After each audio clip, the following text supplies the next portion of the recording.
I'd like, as the Dean of the UNSW Law Faculty, to issue a very warm welcome. It's such a magnificent event and turnout we've got here tonight. It shows the commitment and also our great pleasure to welcome you to the dinner.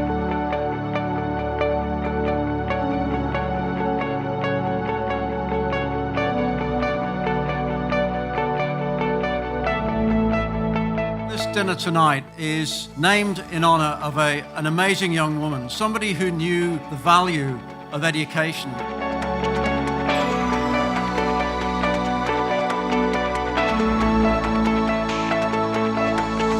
I very much agree with the saying that if you don't know where you want to go, you will never get there. But that's not to say that you have to commit to one thing these days. People can reach many different worthwhile destinations during a lifetime, and if at first you don't succeed, keep trying.